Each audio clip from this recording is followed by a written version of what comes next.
Gentlemen, and welcome to the fourth and final event of this year's annual General Assembly of the Donor Platform. Our fourth session today on catalyzing responsible private sector investment for food systems transformation will discuss how global public goods and donor support can help mobilize responsible private sector investments for food and nutrition. I was presenting the fourth session today on catalyzing responsible private sector investments for food system transformation. Vice President of Global Initiatives, Strategy and Business Development for Yara International. I think Sean has one of the best helicopter views of what's happening across the entire private sector in relation to food systems. So we're really looking forward to your inputs today, Sean. Ismail Sunga is Chief Executive Officer of the Southern African Confederation of Agricultural Unions, SACU. He has a vast experience of agriculture and food issues across Africa and globally.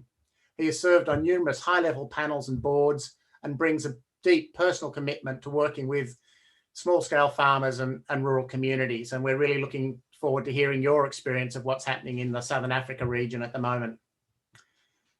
And then we have Lisa Schrader, who is Program Director of AgFin Accelerate and AgFin Digital Farmer Programs with Mercy Corps.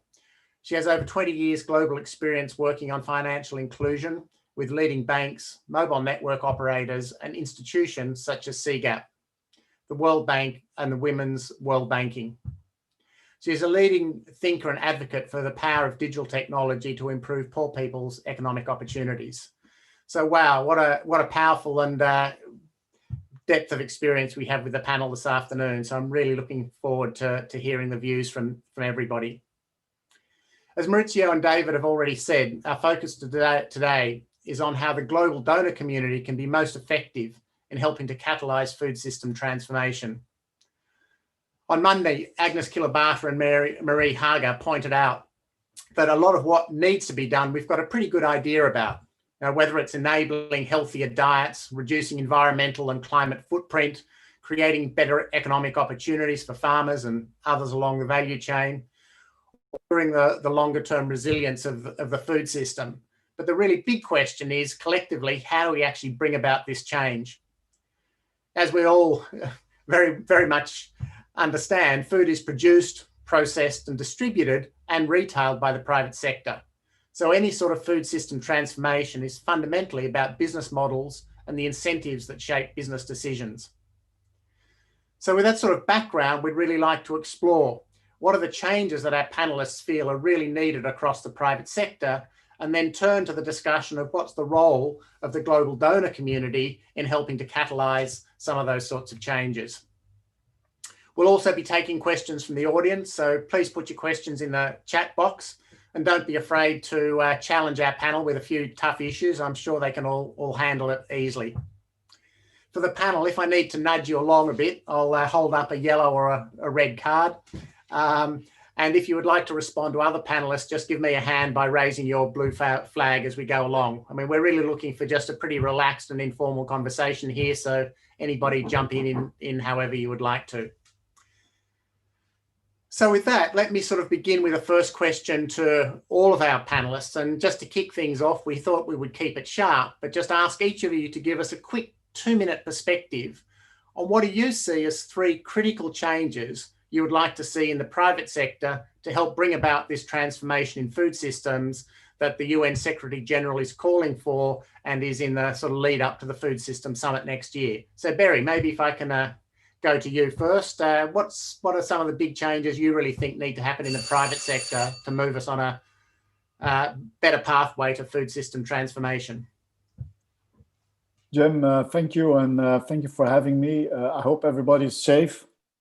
Let me just say that I fully subscribe first David's call for a clear output of the summit, the Food System Summit. I hope that we then get good food development goals agreed. In my view, if I may kick off my thinking, is that we as Rabobank, being a financial institution, have learned in the more than 50 years dealing with the value chains of food production, starting at our roots and already more than 50 years active in Africa, is that the whole thing is set up robust, resilient value chain. And that's only possible if we understand properly where the weakest link is in every value chain. And it's not only one, but sometimes there's more. So for me, where we should be really looking at is how can we, with the donor community, with the governments, communities, create a multi-stakeholder approach where we find where are the risks that certain actors don't want to take, where it could be de-risking that risks. Sometimes government don't want to take certain risks. Sometimes value chain operators don't want to take certain risks. Sometimes as the financial institution doesn't want to take certain risks. Find this coalition of multi-stakeholders that I will call the coalition of the willing, so that we can take flagship projects, really key projects that we could scale up together, so that we could then see how to work in this partnership, have the strong partnership, and so develop them. So for me, that will be extremely important. And always, and I think that having Ismail is very important, always also looking at the welfare of the farmer that's really producing the goods. He is the one or she is taking the biggest risk of all of us. So we should be looking at this. So for me, very simple. Number one, we should strong partnerships, find good project flagships so that we can learn from each other, and use blended solutions so that we can de-risk the value chain. Over to you, Jim. Fabulous. Thank you, Barry. I mean, just a very quick follow-up there. You talked about de-risking, but can you give us one or two practical examples of what are some of the risks that it's difficult for the private sector to take? Of course. One of the example is if you're going to have a bumper crop, right? You need to be able to move the crop around from one country to the other, even outside of your country. That's one example that we, as part, if you then have restrictions, border restrictions, you cannot do. If we are talking about producing tomatoes, which are very perishable, we need to have the supermarkets ready to do it so that the farmer can produce what the consumer wants to buy. So that's one type of the risk. And also for financing, there is if we cannot sell the products that we are financing, the financier is financing, that's also a risk you don't want to take. So in the multi-stakeholder approach, by being able to have the trade finance in place, or to have the buyer of the product, that takes away risks that we could then share. And one of the risks, for instance, that the farmer cannot take, and I think we should not put them, is the climate risk, for instance. It's a risk that we have traditionally put at the weakest link, and it's the only risk that cannot be had. So I mean, if you look at it, there are so many risks that certain parties cannot take. So that's what I mean of the risking, that you can move those risks around because there are risk takers that want to take this risk. So we only don't have the framework to move those risks around on the proper way. Great, thanks, Barry. Great explanation of that. Saray, can I come to you, and what are some of the big changes you think are necessary? Yeah, thank you. I think obviously as the private sector, they need to thrive, and but sustainability should be their long-term objective. And as we're seeing the changing world, I mean, flood and drought, Cambodia has been experiencing quite a severe flooding recently, and 2-3 years ago we had severe drought for the. So I think factoring these changes in climate and environment in general is very important. And so, like Barry mentions about multi-stakeholders approach, is no longer one company or one sector can do everything. You need cooperations between governments, between donors, between different companies, logistic, etc. The second, I think that I probably would like to see is innovation, which is again very important. We live in the fourth industrializations. Everything changed so rapidly. Now, logistic, there's different requirements for food. There's phytosanitations. Previously, you just need to harvest and you sell it directly. Now, there's so many processes that food needs to go through. Again, this innovation need to also come in, and investment into this innovation. And then third, I think it's finance. Access to finance is very important. You can have very great ideas. If you don't have financing, it will just stay as ideas. Love you. Thank you. Thank you very much, Saray. A great introduction there, and really good to have the direct Cambodian experience with us as well. Sean, let me turn to you. And what are your top 3 perspectives on the changes needed? Thanks, Jim. And great to be here today. I mean, I think it's a very interesting time in this space. I think we have a huge opportunity here. I mean, not just with like the World Food Programme.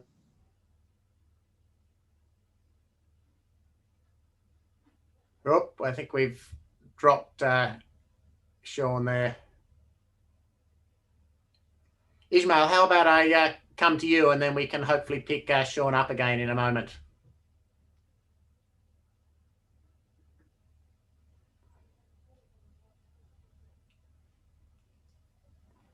Thanks, Jim. Can you hear me, everyone? Yeah, very, very clearly. Thanks, Ismail. Thanks. It's great to be part of this conversation. And just 3 big things. One of them already alluded to by Barry, that really we need to ensure that when change happens, it is happening for everyone. We need to ensure that there is inclusive change, and that includes those that are traditionally on the sort of bad end of the value chain, the farmers, that they also need to be part of the change, and they need recognition for their efforts and better reward for their efforts in relation to the efforts that go across the different parts of the chain. So it's one that really needs to be equitable for change to be meaningful to everyone. And for that to happen, you need conversations at different levels. And conversations at the farmers level, at the regional level, at the national level, at the global level, because a transformation is a systems change, and it can only be engineered together, and together at different levels. This is where the idea that Barry was talking about of a multi-stakeholder platform to allow dialogue to happen so that ideas are aligned and the vision is the same, and that all the voices are coming together is so fundamental for that ownership to happen. Without ownership, change in a transformative way will not happen. Then, of course, from the farmer's perspective, one of the major areas that really is important is to ensure that there is basic infrastructure across all the different parts of the countries where farmers are, because without that fundamental infrastructure, socio-economic infrastructure, health infrastructure, education, digital infrastructure, that inclusiveness won't happen and change won't happen. And of course, transformation won't happen until you begin to take care of the ABCs of life of farmers. So I think those are my big ticket items. And of course, that will require financing. And a lot of it is in the public domain. It's not a private sector financing area. So I could see the donor sort of platform and public policy coming to bear with all these big infrastructural challenges that makes change happen in a transformative way. Over to you. Great, thanks, Ismail. I mean, just there, you've talked about the need for public sector financing. I mean, where do you see that public sector financing can come from, and what's needed to unleash it? The 2 things. One, I just said at the end that there is a deficit of basic infrastructure for public good type for the generality of farmers out there in the hinterlands. So without good logistics, transport, and the rest, it will not be possible. And that are not easily fundable other than through private public partnerships or through public policy financing arrangements. So that's one area. And related to that, passion area is really digital infrastructure, because that allows people to begin to connect, to begin to understand, and to begin to feel part of the system. Then the final point really is about the transition in costs. As we move from a system that is not so kind to the environment to one that is going to be, there are going to be transitioning costs, investment costs that needs to be funded. That may not be possible to fund individually or from the private sector. That could be a key area that donor funding could come in. Then the final point really is this partnership of talking together, a platform, is also something difficult to fund that could be a very good investment area for the public sector to come in and support. Great, thank you, Ishmael. Welcome, welcome back, Sean. We'll I'll let you catch your breath while we maybe go directly to Lisa and then come back to you. And I think Lisa, Ishmael's been talking your language about the power of ICT stuff, but in a bigger perspective, from your experience, what do you see as the big changes needed across the private sector? Yeah, I mean, obviously the rest of the panelists have all raised really important points. One thing so the programming that I run for Mercy Corps, which is funded by the Gates Foundation and the MasterCard Foundation, helps more than 150 private sector partners develop, test, and scale digital services for smallholder farmers. And as of last week, our last measure, we're at about 14.5 million farmers. That have picked up these digital solutions and been able to apply them in their farm businesses. And we've seen an acceleration of this over this COVID period. So I do think that there's a really important role here that the digital innovation space can play. The three things that I think are really important for donors to be looking at right now, and this is related to climate change. This is related to the structural risks that we see in bringing in financing, are things like smart farming. I think that what we've seen over the last couple of years is the beginning of a real convergence of satellite data and sensor data and data on the ground, and farmers becoming part of the solution. Farmers, actively using digital solutions that are kind of tying together the beginning of a data picture that can address lots and lots of different constraints. But one of the major constraints that we all face right now, and which I think is important for the donors to consider, is around liquidity. I don't think that at this stage, with the kinds of dents that we're seeing in food systems and agricultural markets because of COVID and desert locust, that we can't necessarily just rely on the commercial banks to be addressing this. I think that, we really do need to be looking at more strategic liquidity injections all across value chains, whether that means directly to the farmers or agro dealers. So I think that smart injections of capital and liquidity in value chains are really going to be necessary in the next 2 years to kickstart this. And then finally, I think that, once you've got this ecosystem of digital data, you do have to think about, what Ishmael had just said, making sure that it's inclusive, making sure that we don't leave anyone behind, but also sewing together this multi-stakeholder consortium, that Barry alluded to, so that the banks get the information they need to mitigate risk. The buyers have the information that they need. There's so many different parts of this puzzle. And I think data, and it was great to hear that Soraya is working on blockchain in Cambodia. So we certainly are seeing these types of solutions now being able to finally tie an extremely complex environment together and make it more transparent and more efficient. Lovely, thank you, Lisa. So let me now go to Sean.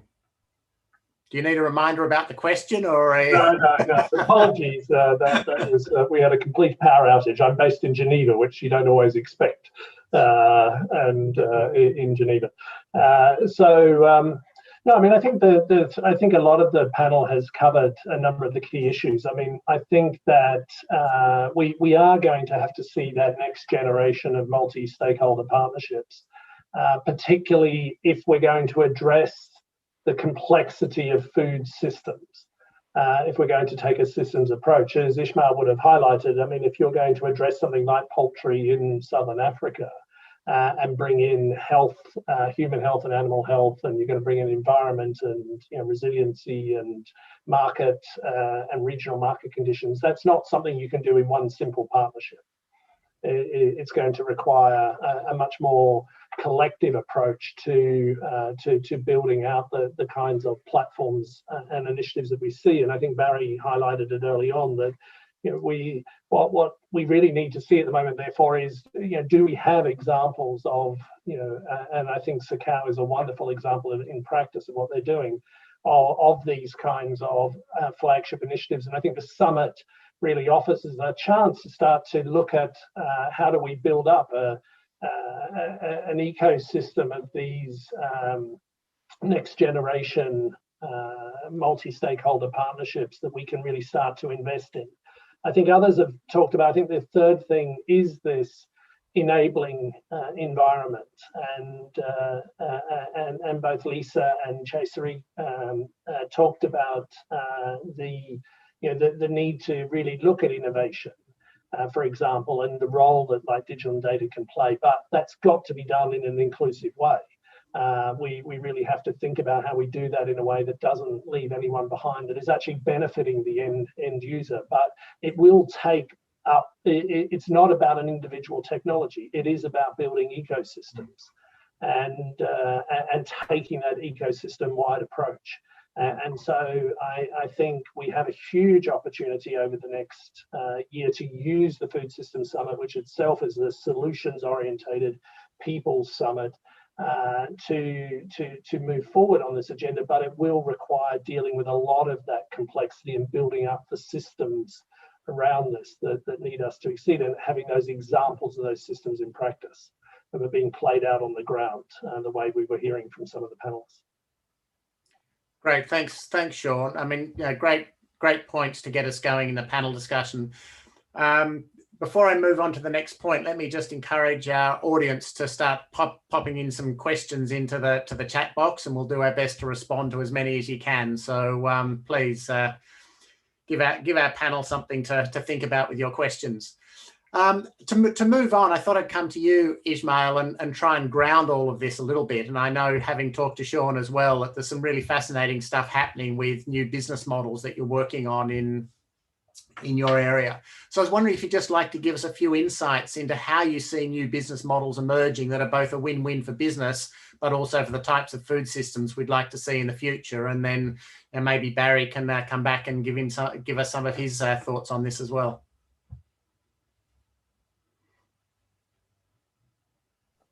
Thanks, Jim. Let me ground it further by referring to what Sean just referred to now about the poultry initiative that we're involved in, which we think is a very good idea, a great idea. You need really to be very strategic in what you select to be able to demonstrate that the food systems approach works.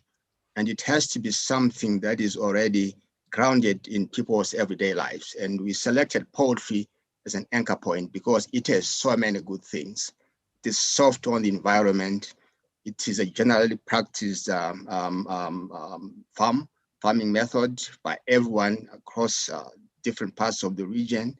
It is very attractive to the youth because it has got shorter production cycles.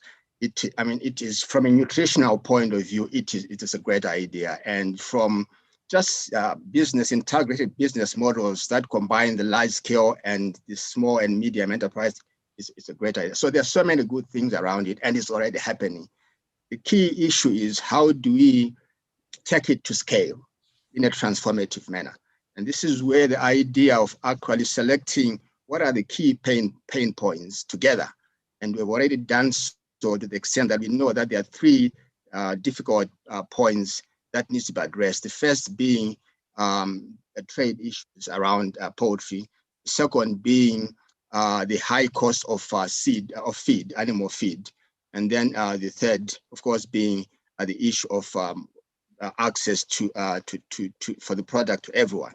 And you bring this together. These are actually key drivers that resonate to both the farmers, the private sector, the processors, and putting together a platform that also has financiers such as Rabobank makes things much easier.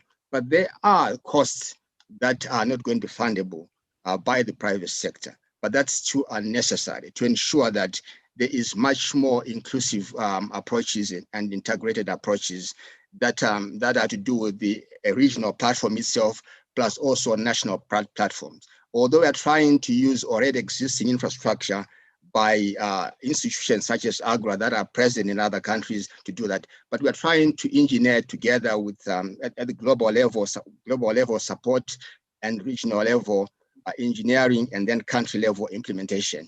And we think if we really come together and put it together, we are on to a very good thing that is easily scalable without too much effort, because it's already happening. Great, thank you, Ismail. That gives us a very concrete, practical example from Southern Africa. Barry, I mean, to what extent do you see new business models emerging that really can give us this win-win? I mean, are there the sort of incentives there for business to really do things differently, or are we still a long way away from getting things to go to the sort of scale we need to bring about an overall food systems transformation? Are you optimistic or pessimistic about what you see in the scale of change at the moment? Well, let me put it that way. I think that we had a wake-up. Paris actually brought a wake-up call to us all, right? So think about food production has to go from 12 gigatons, 24% of all greenhouse gases emissions, to most probably zero or close to zero in 2050. That means that we have to produce almost double the amount of calories with almost zero of emissions. So that means that we completely have to change the way we produce our food. And to be very honest, innovation is the only way of going by it, but also find new revenues model for the farmers. So we have been working very hard at Rabobank right now in finding solutions, how to create protocols, ways of rewarding the farmer for the carbon part of it. So that's a big thing, right? So, and I'm happy that we have some people that are in the digital space here and the data space here, is that we need to create frameworks around carbon, understanding of what is the capturing of carbon in the ground, sequestration of carbon.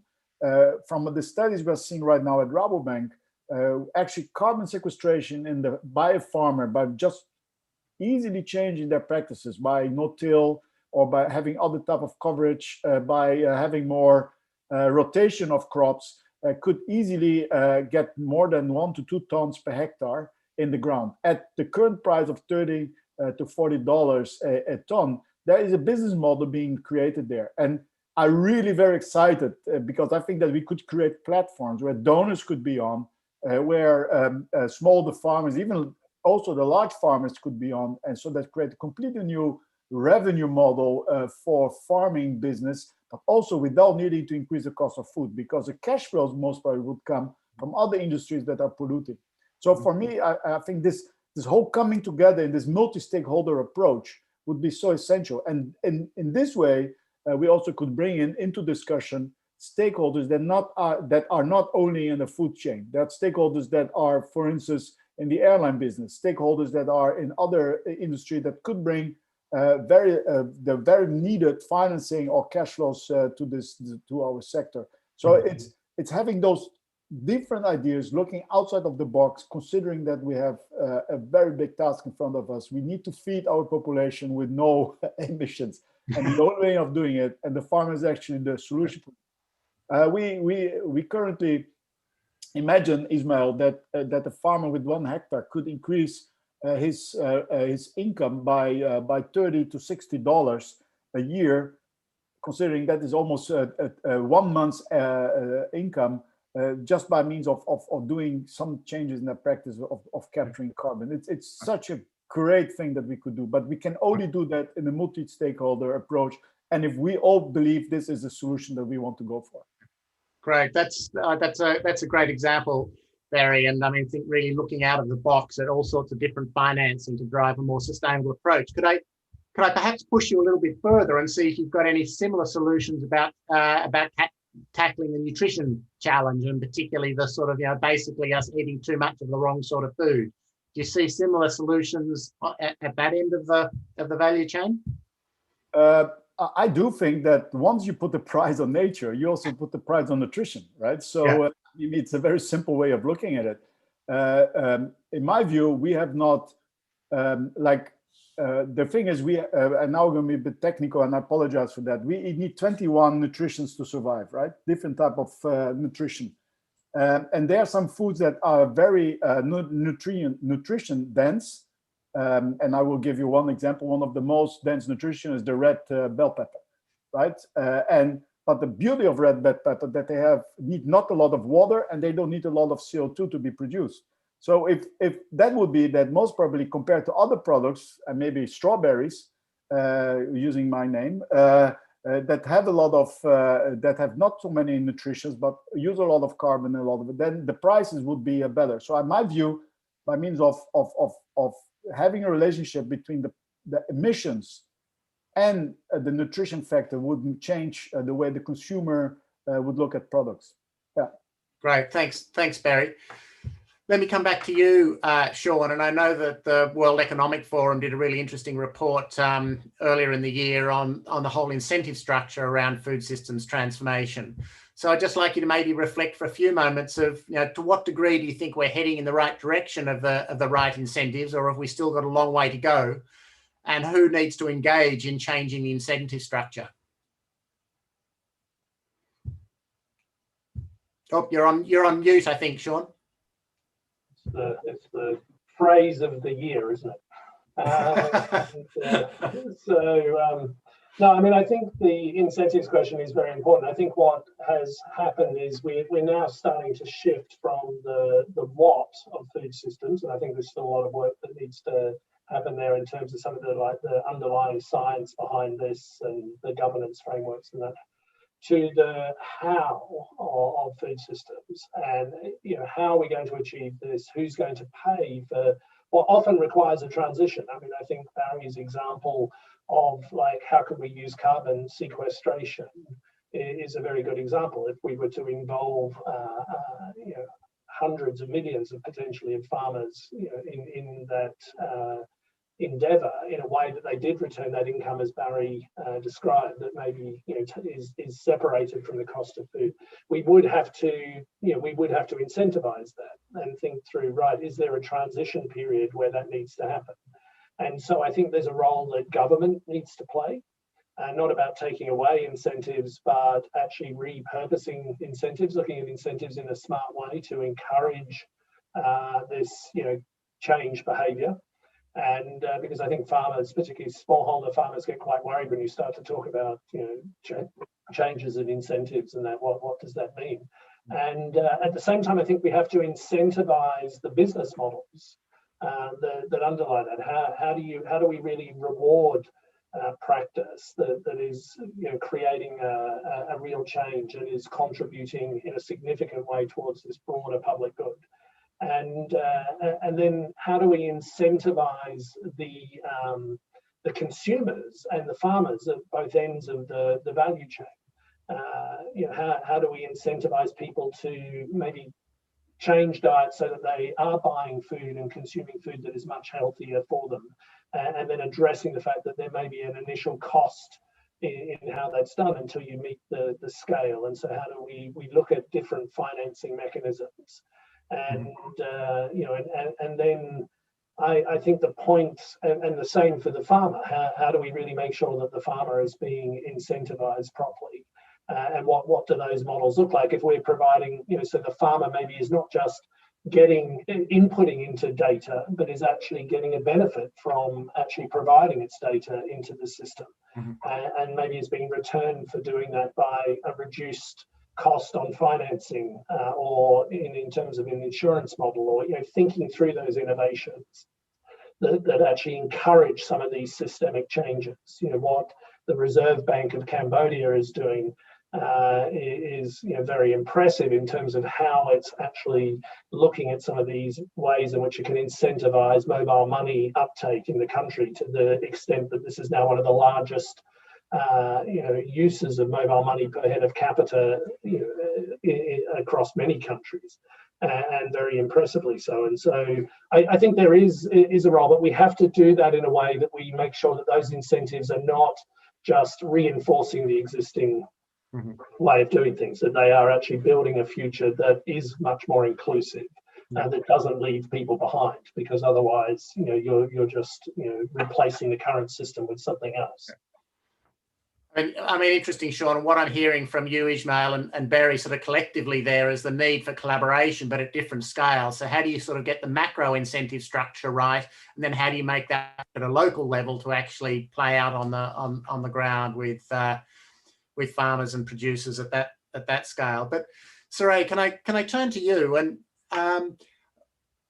a lot of the work on responsible investment and sustainable value chains has sort of been pioneered, I guess, by some of the larger global agri-food businesses, and whether it's Rabobank or Nestle or Unilever, who we were talking with on Monday, where there, of course, is a clear, strong incentive to really put in place more responsible business practices. But the reality is that most food is produced and processed and distributed in lower and middle income countries by a vast number of very small micro, medium enterprises often with not much capital, often with not many resources, often operating in very difficult environments. So, what's your view on how you can get the right incentive structure to support this more informal side of the food system to achieve the sorts of changes we're talking around in a food systems transformation?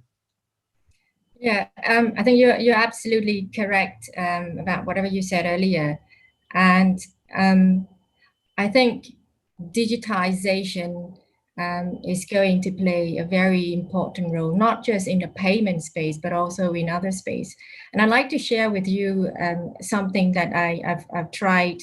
It's a multi-stakeholder approach where I'm bringing in people who are working directly with farmers, who are providing sort of trainings and some education for farmers on how to cultivate, how to use fertilizers, along with the e-commerce providers, along with the logistic, that is storage and shipment, and the payment platform onto the same sort of platform. So basically what you need is once you have everything on the same platform and you digitize the information, for instance, I would know exactly what is consumed. If I can sell everything through an e-commerce platform, I know exactly what is consumed on a daily basis and what is how much. And so I can feed it to the providers of training to the farmers and tell them, look, this is what is needed in the market. Can you tell the farmers what to do and train them for that purpose? And this is how much we need.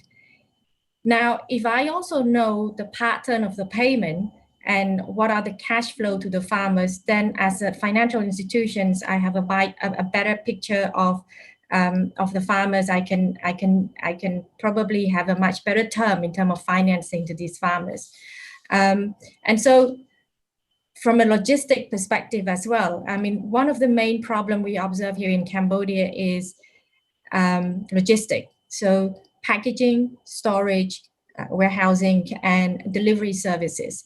And so because of the lack of information, the lack of these digitized data, everything is done in a silo basis and it adds on to the cost. So delivery, if I were to buy something, let's say a vegetable from different e-commerce platform, delivery to the same house would take 2 people to go. And now you're adding on the cost to it.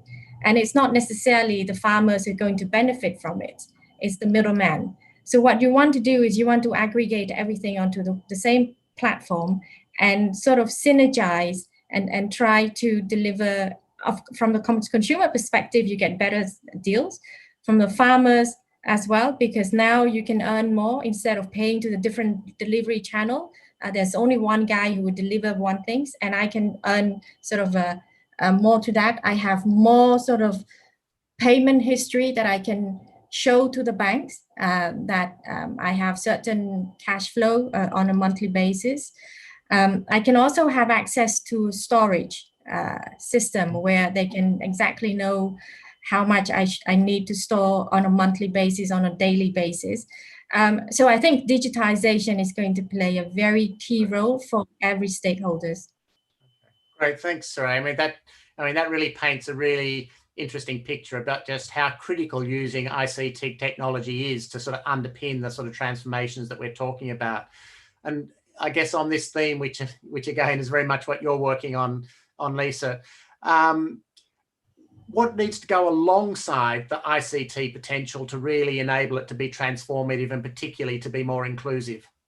Mm-hmm. Yeah, I think that what Saray is the picture that she's painting makes a lot of sense, even from the African, from the African context. We're definitely seeing e-commerce models, digital marketplaces, start to slide in places where they almost weren't planned, where they came in or almost organically. But there are some really important things that need to happen in order for those, kind of digitized marketplaces to work.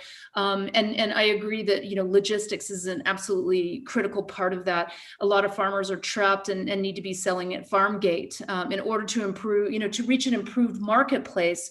They need to be able to have some visibility and some possibility to reach, trucks and tractors and main roads and things like that. And these are areas where here in Africa, we're working with players like Hello Tractor, where you're using kind of, Uber for trucks. I think that there's a data intelligence that's required, again, that can pull together this ecosystem. One of the things that we've seen that's been really important around that is the ability to educate farmers, give them information about their options. There are so many streams out there now, digital streams of chatbots using WhatsApp for business, Facebook groups, lots and lots of different options out there for engaging farmers, getting them information, and driving behavior change. And I think that's going to be a big part of that inclusive adoption of these kinds of solutions. Great, thank you, Lisa. We'll probably come back to some of these points. I just want to jump to some questions that are popping up here in the chat box, and one in particular is around mobilizing investment. So, I think we're all pretty aware that there's actually still a pretty big investment gap into the agriculture and food sector space. We often talk about the missing middle, trying to get to those sort of medium-sized enterprises as well. So, maybe a kickoff from you, Barry, and then I can come back to Saray as well. Are we short of capital for the food and agriculture sector? What do we need to mobilize? What's going to create the incentive for getting that financing in the right things, in the right places in the sector? Well, thank you. Look, let me start. Look, Rabobank grew as an organization financing the agricultural sector. So if you think about Rabo 150 years ago in Europe, the situation was very dire, right? What you have to understand that I would not like to use the generalization that food and agri is not financeable. There are a lot of parts and a lot of things in the food and agri that are very financeable. The issue right now, is that the risk, and I was saying that in the beginning, is because of the value chain. The moment that the value chain breaks down, then you don't have the cash flow, and then there is a loss. And as I was saying, at this moment, there are certain value chains where, especially at the origin, which is the farmer themselves, the risks are disproportionately there. So then usually that's where it breaks down, because the cash flow doesn't let's say flow into that system. So So my real question is this multi-stakeholder approach to make this robust value chain. It could be a poultry value chain. It could be a value chain of lettuce into Nairobi. It could be any value chain of fish from Lake Victoria into any city in Africa, right? And that's really my question. And I think what we have been talking about data, right? So. Like for instance, we are trying to make through the Rabo Foundation, we have 5 million smallholder farmers there, and we are trying to hold and make a credit scoring model that we can actually provide to what we call the partner banks, that the banks where Rabobank had invested in Africa, so that they can score smallholder farmers and provide them local currency financing, because that's the other problem. Is that the cash flows are in local currency, and if you coming with dollars doesn't solve the problem, because then you put exchange risk at the farm level. So what I look at, I'm having a lot of trouble to get the proper data and scale of data, so that that we can do the proper scaling model, because you cannot have a project with smallholder farmers where every farmer you have to go to a full credit process. You have to automate that. You have to digitalize that. So I hope that Lisa is working on that, on the digitalization of data. And I hope that we have this project with Rabo, what we call a credit core. We don't want it to do for us, but we want to have an open source of credit scoring, so that we in Africa can use it. And it's only going to work if we have a lot of information, not only of one country, but it has to be multi-country, because unfortunately, nature doesn't look at frontiers. It looks at the whole thing, right? So. And that's one example. So if you ask me why is the money not coming, it's because we have not been able to show that we can de-risk the value chain by working together. Great, thanks, Barry. So across to you, Saray. I mean, how do you see that playing out in the Cambodia context, and how much of a shortage do you see of the finances needed by the agri-food sector, and what can be done about it? Yeah, I think one of the good things that come out of COVID really is for us to realize that whatever the economic cycle, everyone will still need to eat. Agriculture is going to be very important. And I think if now anyone who possesses nuclear energy um, is the world leader, I think eventually whoever possesses food or produce food will be the world leader. And I think this is a very important message that everyone needs to understand. And yet, I mean, as you know, financing towards this sector is still lacking. It's the liquidity is there, but the money is just not flowing into that directions. And I think from the private financial institution perspective, there's probably a lot of lack of understanding of this sector, particularly in I'm just speaking for Cambodia. There's a lot of lack of understanding. I mean, bankers don't know what are the cycle of rice farming, right? So lending sometimes come in fixed term lending, which is easy for farmer to understand, but then it's not suitable for whatever they need, right? So that is something. Education is very important. And then second is also a matters of mismatching the liquidity, right? When you go into agriculture, it's some may take a very long time, and so that is something that banks may not want to take the risk, and obviously so, because they're using depositors' money. And so, I mean, for me, for instance, as a regulator, we have to protect depositors' money as well, while bearing in mind, there are farmers who need this. So we need to balance that. And here, I think the role of government and a blended finance approach is going to be very important. How can we help? So it needs both. So the financing from the private sector, financial institutions, from other private sector, from the government in terms of incentive support. Blended finance would also be needed eventually. I think it's very important that we understand, everyone understand that food is our source of survival, and to get that message across is not as easy yet. We all take food for granted until you actually work with the farmers and you realize that it needs more than that. So I think there's still a lot of gap of understanding there for it to happen. Great, thank you. And just while you're sharing some thoughts with us, could you give us something that's inspiring you at the moment about your work in women's economic empowerment in the sector?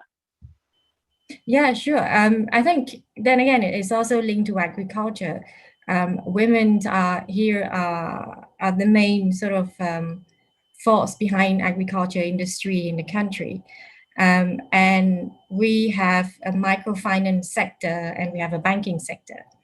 And 70% of the borrowers in the microfinance sector are women, which is very interesting when we're talking about gender gap in other financial sector in other country. And so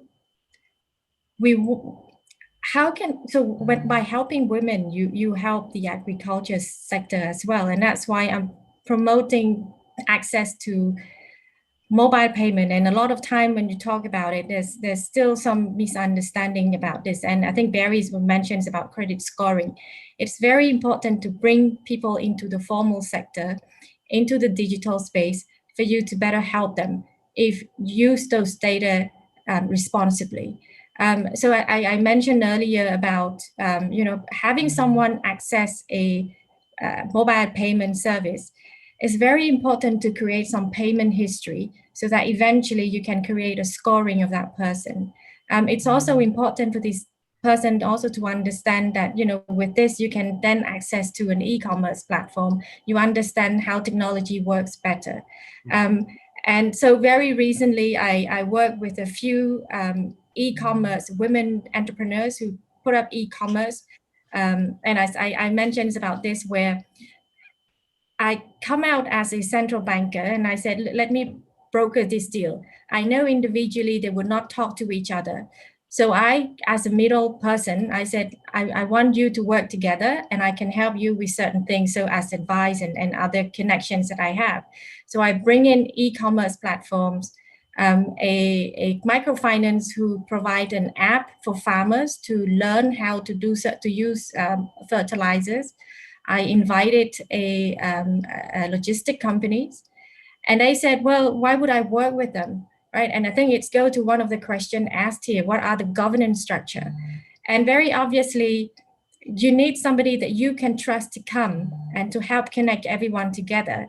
And I was very actually grateful to Grow Asia with their Cambodian partnership for sustainable agriculture in Cambodia, who help us be the middleman, myself as well, middle women, and bridge everyone together. And hopefully we will create something that is quite unique for this country or for a developing country. And again, I mean, I'm just repeating myself, it's exactly towards what I told you earlier about, digitizing the services and helping the farmers, the e-commerce entrepreneurs, women entrepreneurs to, achieve whatever they aim to achieve.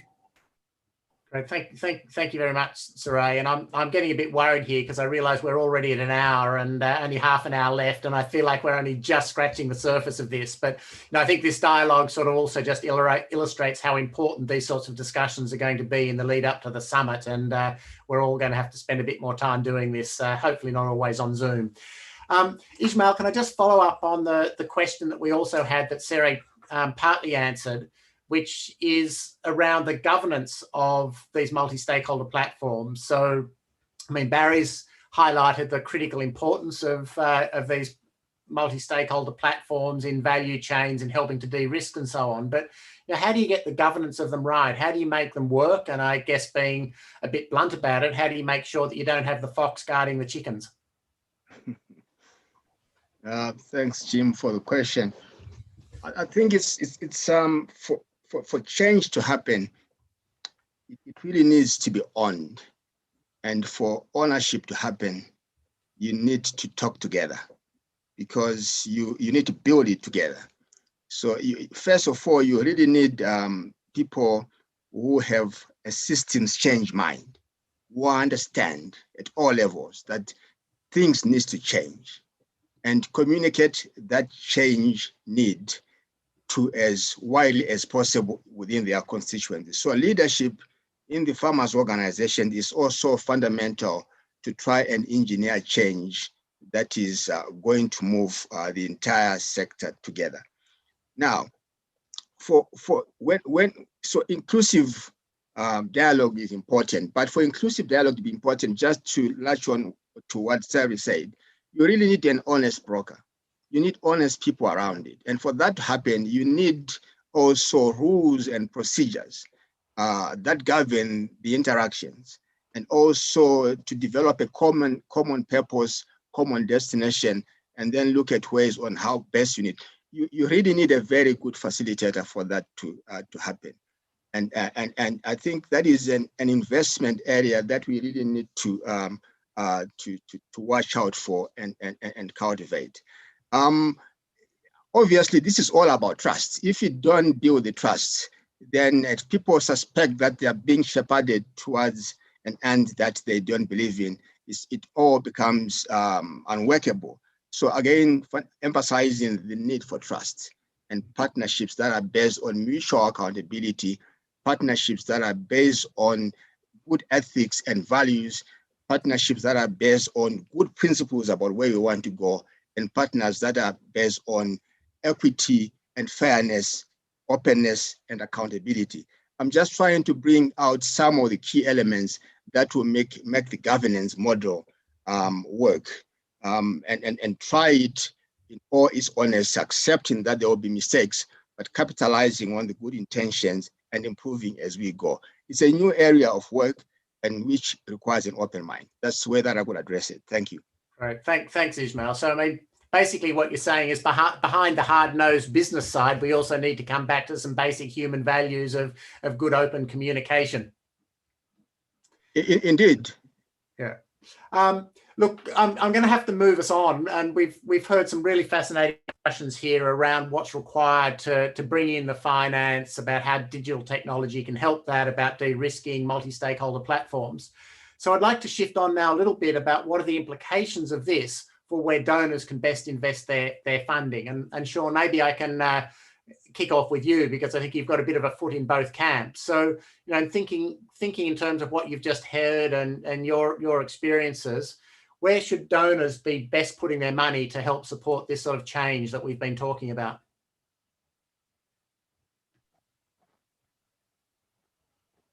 Yeah, no, I mean, I think it's a good question and one I've given a lot of thought. I think there's a couple of key things here. I mean, I think actually, interestingly enough, both Chaseri and Ishmael talking about the governance side, Chaseri talking about like Grow Asia and that, just the actually trying to think through some of these facilitation platforms, because this is tough to actually do systems change. It's okay if you're doing if you're just trying to fix one particular problem in a value chain, then you can work on a traditional sort of partnership approach. To do what Mercy Corps are doing with AgriFin in Africa, involving millions of farmers across a range of different countries, very different ecosystems, to do what Ishmael's trying to do, as he said, with the poultry initiative, across 19 farmers unions in 12 countries or something like that, and then deal with all of those systemic impacts. Then, as the Reserve Bank of Cambodia, to really fast track mobile money, but in say an agricultural way, but bring women's empowerment into it. Look at how you're using this as both an investment tool, managing the risk and all of that. It's going to require that degree of complexity. So I think that's one. I think investing into these platform facilitation mechanisms to achieve these food system transformations is going to be key. We've seen that in Asia. Grow Asia, if people want to look at it, is a very good example of how they've managed through that. I think the other one is in this understanding around de-risking. How do you come in with early stage de-risking that crowds different players in, and that allows you to build from scale from the beginning? I think we've all seen wonderful pilots that have worked, but actually we don't see that many examples where that gets translated into scale. And so how do you de-risk for scale? How do you build for scale in an inclusive way from the beginning? And how do you do that up in a bottom-up way where it's actually like the farmers themselves, and as Ishmael was saying, who are actually helping to shape that solution? So right. you build that trust.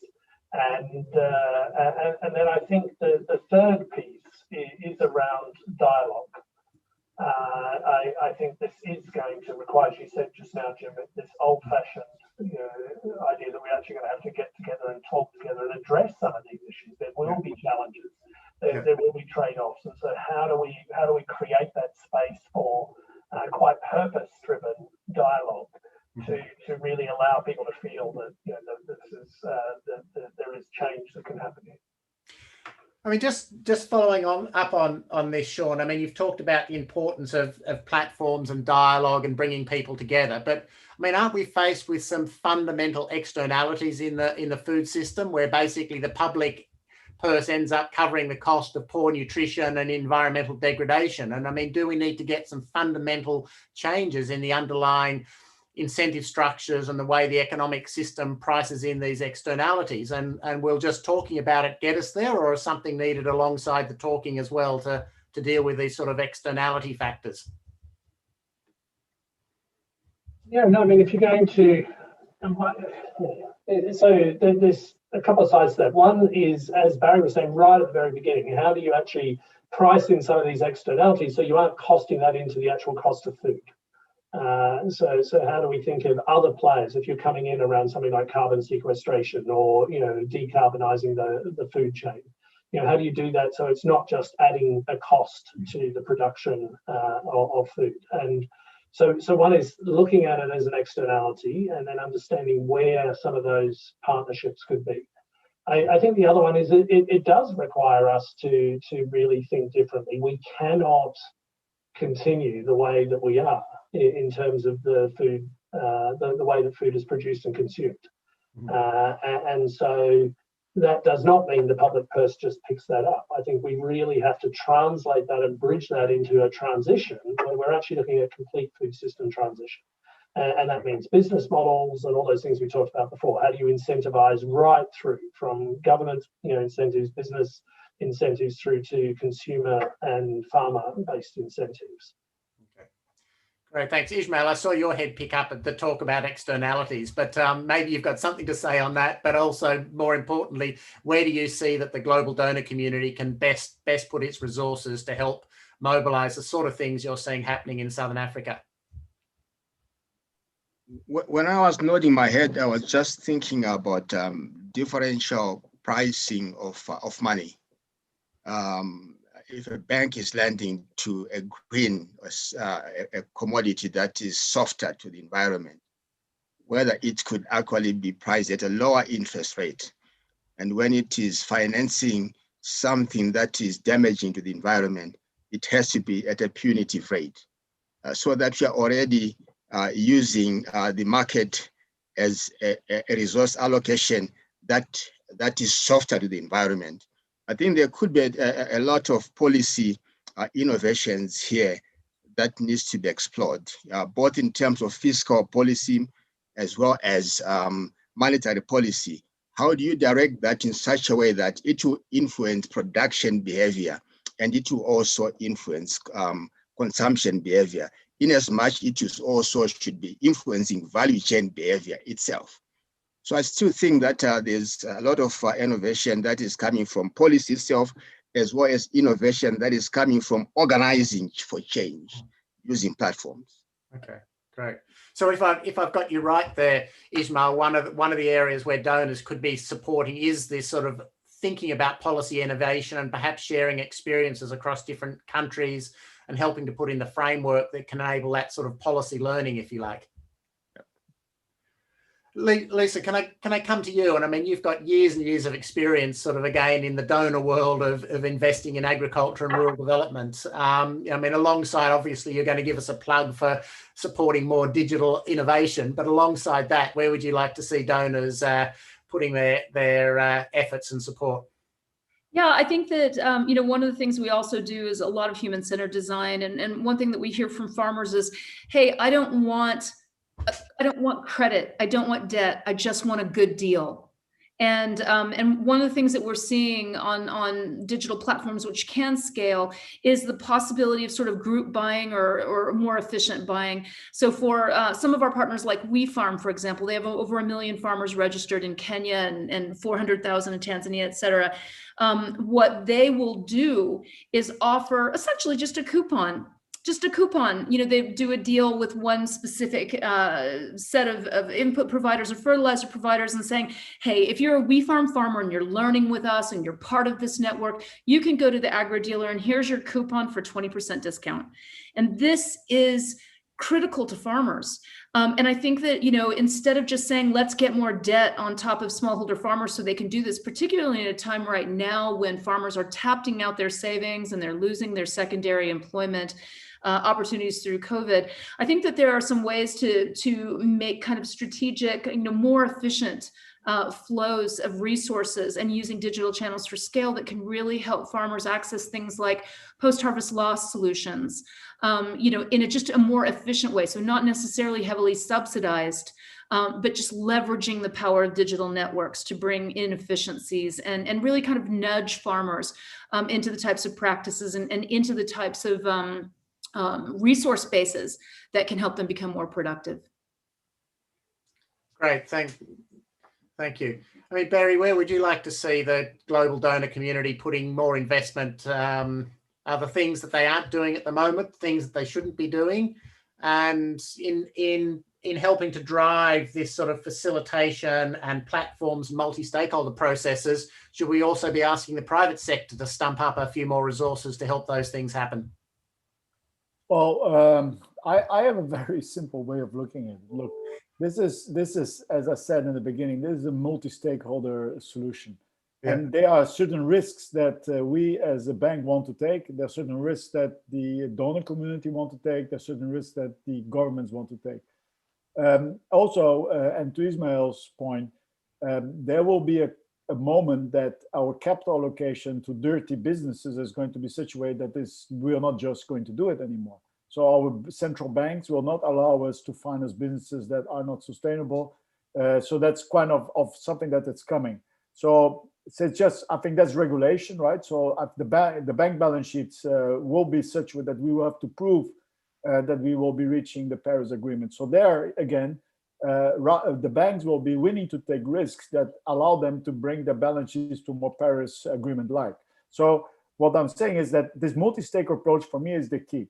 And I really like the word trust. And one of the things that I really hope that the FSS is going to bring is this platform that we can talk about solutions of a value chain, and that we come together in a partnership, that we can bring things to scale where everybody can take the risk that they are comfortable with and get also the profitability. Everybody has to make money, otherwise it's not sustainable for the long term, not excessive, but enough.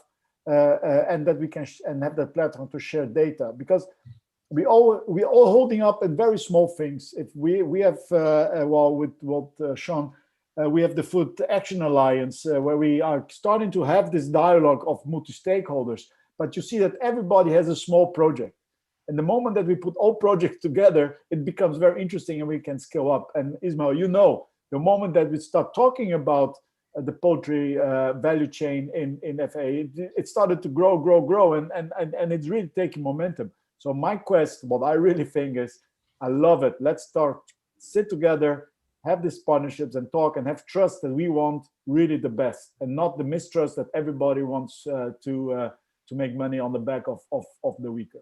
Yeah. So Barry, if I'm hearing you correctly, you're sort of intimating that the incentives for a pretty fundamental change in the food system are already in place, but what's missing is linking all of that together so that the change actually happens. Yes, and it has to go from the CEO office into the business as usual office of everybody. At this moment, some of the projects, they are not big enough to go to business as usual, if I may say so, normal in the businesses. So the moment that with this partnership, we can have that skill, then I think we will be very successful, and we're almost there. And it is like Sari said, hey, food is everything. We just cannot survive without food, and it's very simple. You know? Our water is everything is water, everything is land. So it's just a question of time before this is going to shift. Great, thanks, Barry. Saray, I mean, from a national perspective, where can donors really help to add value and be a help, and where do they just get in the way? Yeah, I agree with whatever the previous panelists have raised, is that, well, again, food is very important, everyone agree on this, but nobody works together. And I mean, we can have the IMF for the central bankers, for the financial sector, we can have the BIS and all this. Why can't we have, you know, the IMF version for the food sector, right? And to what Ismail was mentioning is about, you know, what are the best practices in terms of policy making to encourage this industry to thrive. What can be done in terms of logistic for this industry to strive? What can be done with the farmers? I think, again, I mean, the multi-stakeholders approach, dialogue, trust, like Barry mentioned, is really important. I think we need somebody, an honest broker, to come and do that. And again, it's all about dialogue and understanding each other, trust each other, and cooperate, because otherwise everyone on their own sort of silo approach, and it's not working. And going forward with the many populations that the world need to feed, it's not going to happen. Okay, but almost from what I'm hearing you and the other panelists speaking, it actually poses somewhat of a fundamental challenge to donors, I'll suggest, in that a lot of donors are very keen to fund their own sort of individual projects that actually lead to sort of a local response. And what I'm hearing you say is actually you need to be investing in the sort of architecture that sits above that in a much more collaborative way, so that those things will then unfold through actors themselves, rather than donors perhaps jumping in at such a low level where they can take credit for immediate on-ground work. But that's quite a different challenge. I mean, have I got that right? Or I can see some nodding there. I don't know whether I've got donors in the background shaking their heads or not. Yeah, I systemic only. Yeah, let's go Ismail and Lisa and then Barry. No, just reacting to your observation there. It's that fragmentation that does not form a whole. And for as long as we are going to go in smaller pieces everywhere without coming together to form a whole, that will move things. Donor-wise or otherwise, it's not going to work. Yeah. It's time that we really think of change that has got meaning, change that brings people together to talk about change and to move together. And that is what needs to be engineered. Great, thanks, Ismail. Lisa? Yeah, one thing that we've been working on, and we've got a paper coming out with GIZ in a couple of weeks, are these new digital platform models that are emerging: government-based platforms, mobile network operator-based platforms, bank-based platform, agribusiness-based platform, but essentially spaces where many businesses can plug in to one digital environment where the data is shared, the farmers are shared, access to value chain is shared, and it can reduce risks and costs for everyone to really scale. And I think we're seeing some super opportunities here for government to play an honest broker role in terms of really geotagging farmers, bringing a lot of live data into an environment, into an environment where the private sector then has an incentive to share data with government, and then empowering farmers to also share their own data and collaborate into that space as well. So I think that the digital platform spaces that are inclusive, they're all going to have a different governance model, but you're looking at different business models for scale, and a lot of different pathways to de-risk agriculture. So I think that those are some of those digital platform models, whether it's e-commerce companies or whether it's mobile network operators, whoever it is, have a big role to play in agricultural transformation. Okay, so really, so what I'm hearing from that is from a donor side, really making sure they're investing in these sort of platforms in a way that makes them inclusive and supports the innovation in them to tackle the issues we've been talking about. Barry, you were nodding rather vigorously a moment ago. What is it you wanted to say? Oh, I love the idea of the IMF for food sector. I really like that one. And it's almost international monetary food instead of funds, right? So IMF, I really love that, being a banker myself.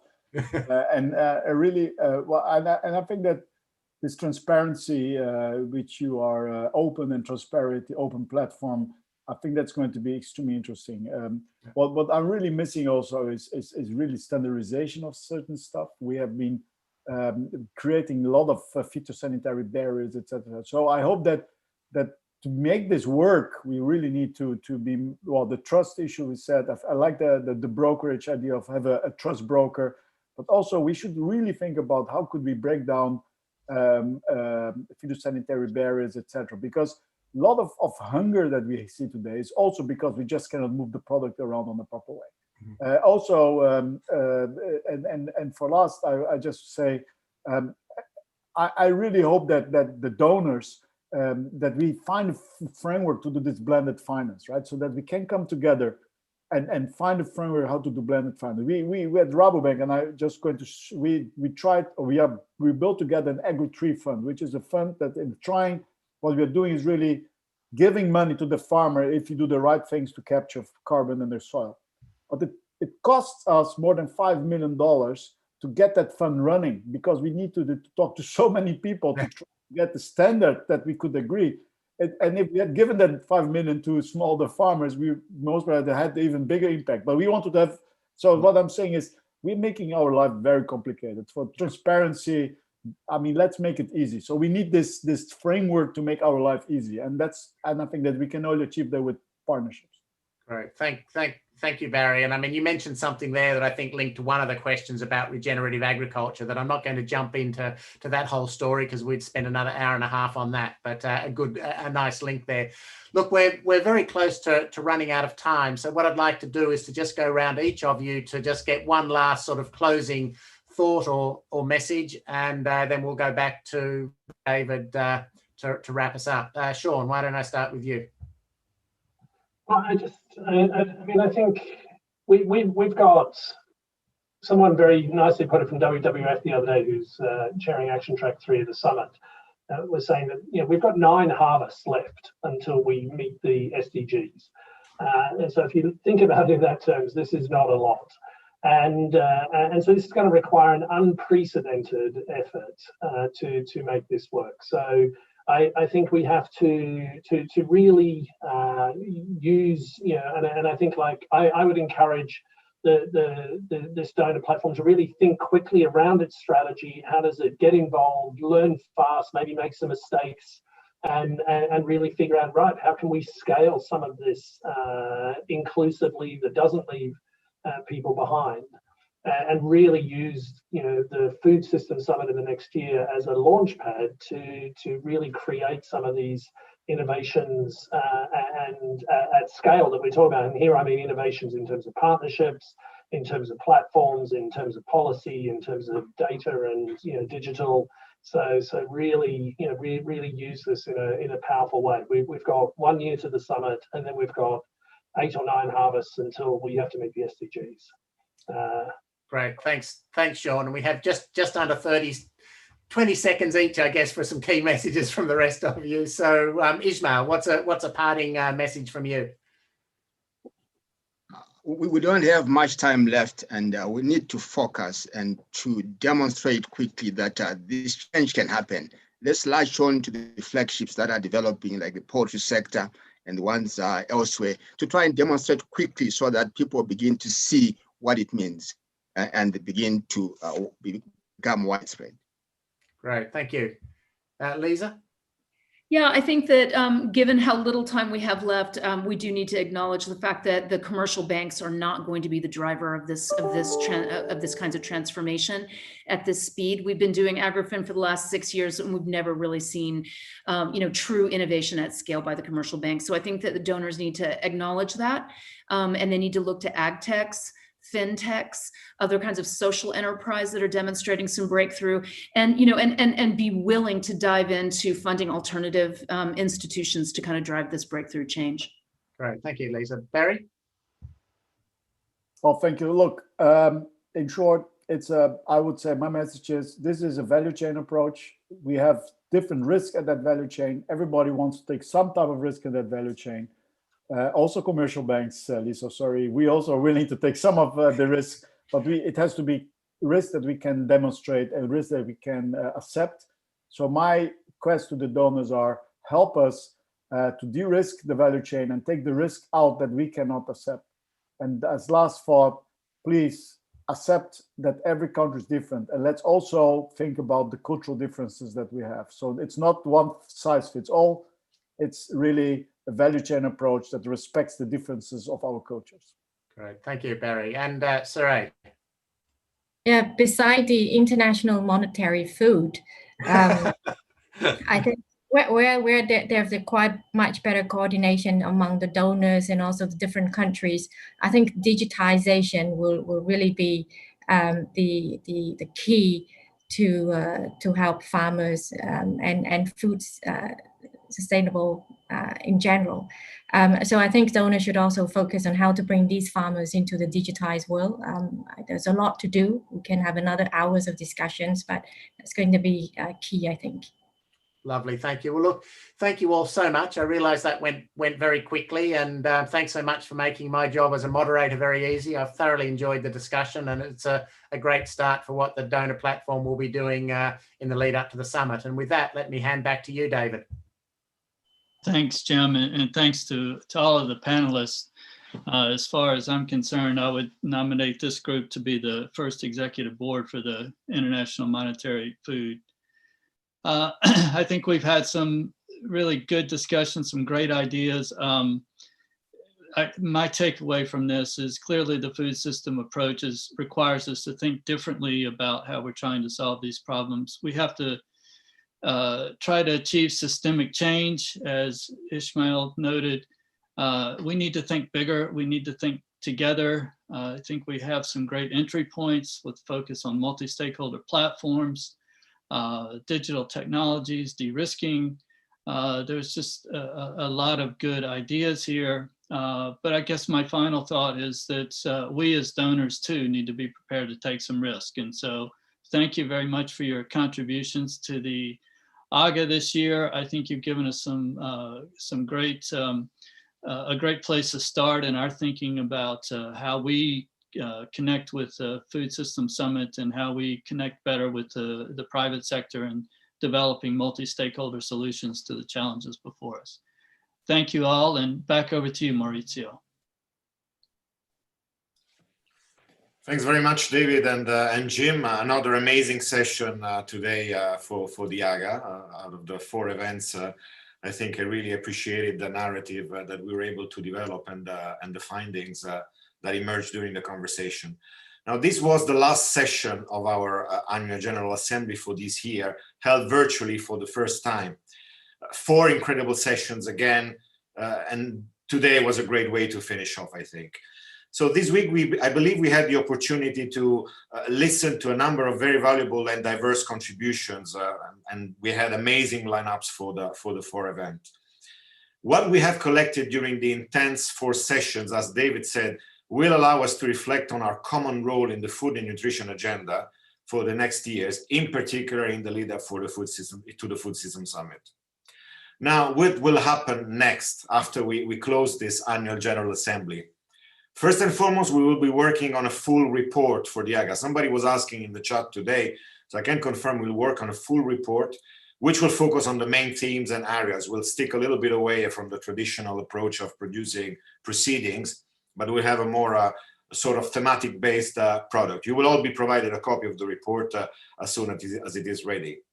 Secondly, the donor platform board and its members will work on the concrete contribution of the platform to the summit in cooperation with the Food System Summit Secretariat. And this will engage all partners of the platform and include all the findings from the sessions today in the AGA, which is just the first step in the development of our narrative towards the Food System Summit. I really want to highlight this aspect as we believe that the donor community has a lot to contribute to in the lead up to the summit. And thirdly and lastly, as I said before, the platform is undergoing a major revision of its strategy, mission, vision, and operational modalities. The new strategic plan for the next 5 years, 2021-2025, will be an important milestone for the donor platform. We will be organizing very shortly a special virtual session with all platform and board members to illustrate the emerging findings and design our future work. So please, let's stay tuned with the donor platform. We will send you updates very soon. Let me quickly wrap up and thank again all the speakers and participants for being with us today and this week in general. And allow me to thank in particular the team that worked on the organization of the AGA and the great job they did. I'm talking about Jim Woodhill, our great moderator and somehow the master behind the concept of the platform. Silvia Otieno, Anna Manikowska, Steve Kojo, Renee Adrian, and Eli Abirachet. And let me close by thanking the platform board members and the 3 co-chairs in particular for their support and guidance over the last months, David Hegwood, Paul van der Lot, and Conrad Ryan. Goodbye, everyone, and have a great day, evening, or good night. Thank you so much. Thank you, everybody. Thank you so much. Great conversation. Enjoyed catching up. Bye.